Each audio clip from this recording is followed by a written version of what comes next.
córrego temporário. Naquela época aqui tem um balcão de areia. Só que isso aqui, passaram 77 anos da morte do Lampião, isso aqui mudou muita coisa. Lampião ele chegou aqui no dia 25 de julho de 1938. Ele vem lá do estado da Bahia, quando a população dá 50 mil contos de réis pela cabeça de Lampião. Ele vem para aqui, ele tinha cobertura do governo, veio para a terra do seu coiteiro Pedro. Aqui ele se sente bem à vontade. No dia 26 chegou o bando Zé Sereno, aqui tinha 11 pessoas, chegaram 24, formam 35, onde a alimentação começou a ficar pouca. Ele manda o coiteiro Pedro Cândido até a Feira de Piranhas comprar mantimentos. O coiteiro vai, compra todos os mantimentos. Pedro era um coiteiro comerciante e só comprava de quilo em quilo. Nesse dia ele comprou de sacos e mais sacos. A população começa a desconfiar de Pedro. Pedro tinha um grande inimigo chamado Joca Bernardes. O Joca, ele vê todo o movimento de Pedro na feira, foi até a delegacia de Piranhas atrás do tenente João Bezerra. Só que o tenente João Bezerra se encontrava em Pedras, que hoje é o atual Dalmiro Gouveia. Só que o sargento, muito curioso para saber o que o Joca queria, acaba apertando o Joca e o Joca diz: vai até a feira, veja o movimento de Pedro e aperte ele, que ele sabe onde está Lampião.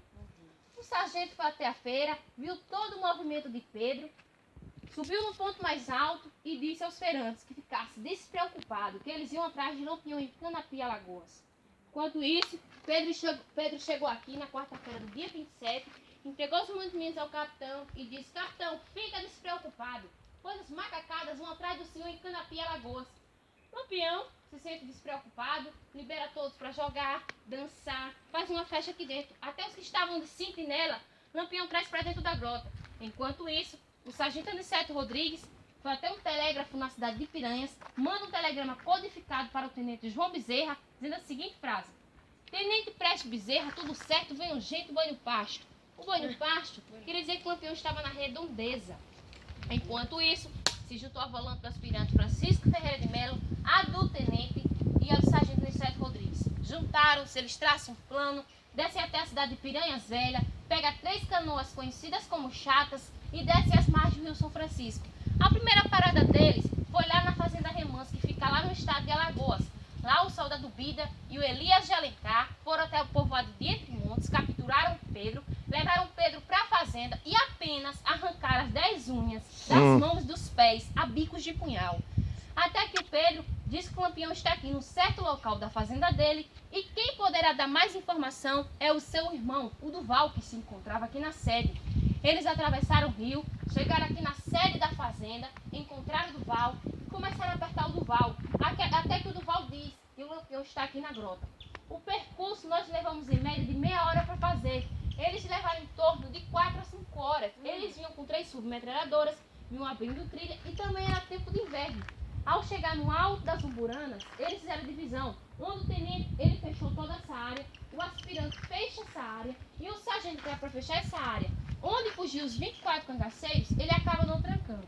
Segundo o sargento, ele se perdeu durante a caatinga, pois ele não conhecia a região, mas segundo outros boatos, ele teve medo de combater o bando, pois também o sargento fornecia arma para Lampião. Eles não atacaram no mesmo dia. Eles deixaram amanhecer o dia, pois era noite de inverno e tinha muita neblina. Por volta de 5 a 5h15 da manhã, um dos cangaceiros de Lampião, a barraca dele estava posicionada mais ou menos aqui nesse local, vai até um poço, conhecido por Poço dos Tamanduás, buscar um cantil de água. Ao se aproximar do poço, ele é surpreendido com um tiro, mas o tiro apenas pega na sua cartucheira e parte de raspão no seu braço. Ele vem correndo de riacho adentro: capitão, capitão, é macaco. A barraca do Lampião estava atrás dessa pedra. Lampião, ele sai por trás daquela pedra, mancando, se posicionando para atirar, e ele grita: amoroso, o que está acontecendo? Então, o aspirante reconhece a voz de Lampião e acaba dando o primeiro tiro. Lampião foi o primeiro homem a morrer. A Maria Bonita vai tentar ajudá-lo, só que também ele é surpreendido com um tiro no ombro e outro na perna. Um dos seus cangaceiros, o Luiz Pedro, esse cangaceiro, ele estava fugindo. Mas a Maria Bonita, agonizando, vendo ele fugindo, gritou: compadre Luiz Pedro, e o trato com o seu capitão? Aí o Luiz Pedro voltou e morre no mesmo local que Lampião morreu. Eles precisavam de uma prova que mataram o rei do cangaço. A Maria Bonita estava viva. Quando todos fugiram e estavam mortos 10 e a Maria Bonita viva, eles pulam para dentro da grota, tirando para cima e cantando vitória. Um dos soldados, o Panda de Godói, acaba arrastando a Maria Bonita até certo local aqui e acaba decapitando a Maria ainda viva. Segundo um dos soldados, ela implorou que não matasse ela, pois ela ainda tinha uma filha para criar. Mas ele não quis saber de nada. Ele deu uma entrevista em 92 para o Globo Repórter. Perguntaram a ele qual foi a sensação de ele ter decapitado a cabeça da rainha do cangaço. Ele disse que a sensação que teve foi ter decapitado a cabeça de um bode. Como já tinham decapitado a cabeça da Maria Bonita, os corpos não poderiam levar, pois o percurso ia ser difícil. E também vieram pequenas embarcações, já que decapitaram a cabeça da Maria Bonita, mesmo resolveram decapitar a cabeça dos outros 10. Daqui foram levadas as cabeças, os pertences, muita coisa. Teve as mãos de alguns cangaceiros que foram cortadas, que eles não queriam perder tempo para tirar os anéis. Por conta desses pertences, aconteceu a morte do Adrião Pedro de Souza.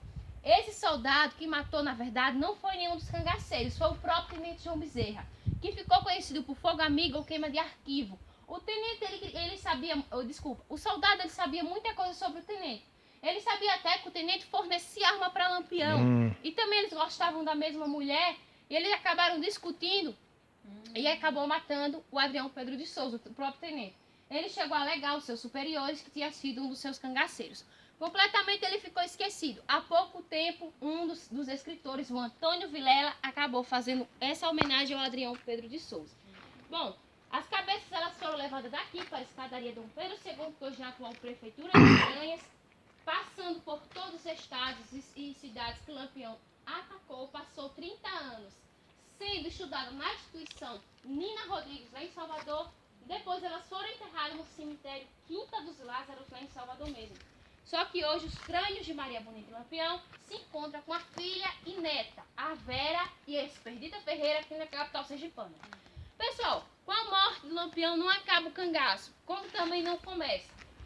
O cangaço ele só acaba em 25 de maio de 1940. Mas o Curisco, ele só soube da morte do seu capitão no dia 6 de agosto. Ele vai até o Joca, pergunta ao Joca. Pessoal, o Joca era coiteiro de Curisco. Ele entregou o Pedro porque ele tinha inveja do elo de amizade que o Pedro tinha com o Lampião. Enquanto o Pedro ganhava muita coisa do Lampião, o Curisco só batia no Joca. Então ele queria completamente, como a gente fala aqui, ferrar o Pedro. Então ele vai até o Joca, pergunta a Joca quem foi que entregou o seu capitão. Pois tinha sido o suposto Joca que entregou o Pedro. Ele acaba dizendo que foi a família Domingos Patos, que foi a família que não teve nada a ver com a história do cangaço. Por isso vai lá na casa dessa família, acaba exterminando todos da família, faz a mesma coisa, decapitou a cabeça, só não matou uma criança de 6 anos porque a Dadá, sua esposa, acaba não deixando. Ele manda para o tenente João Bezerra, dizendo a seguinte frase: Tenente João Bezerra, faça dessa cabeça uma buchada, faça uma festa, sente e coma. Assinado, vulgo Diabo Loiro, essa é a vingança do meu capitão. Tempos se passaram, como falei para vocês, mas quando foi em 25 de maio, gente, 25 de maio eu considero uma data muito importante. Não foi por conta da morte do Curisco, é porque é o dia do meu aniversário, sabe?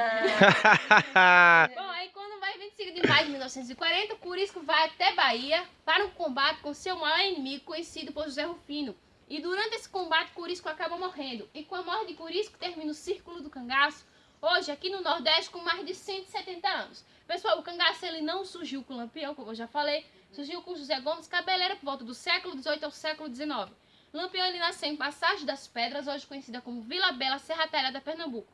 Essa placa ela foi colocada em 98 pelo prefeito de Poço Redondo, Frei Enoque, comemorando o centenário de morte, nascimento, desculpa.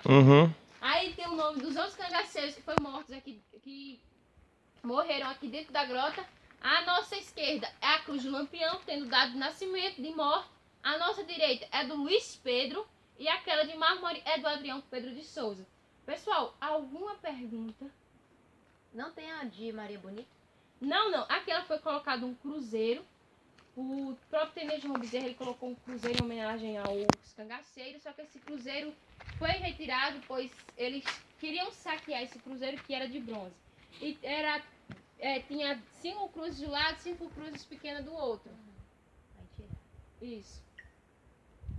Gente, então foi aqui que foi a bagaceira. A bagaceira Tem marcas de balas. Vocês querem ver? Quero. Vamos lá.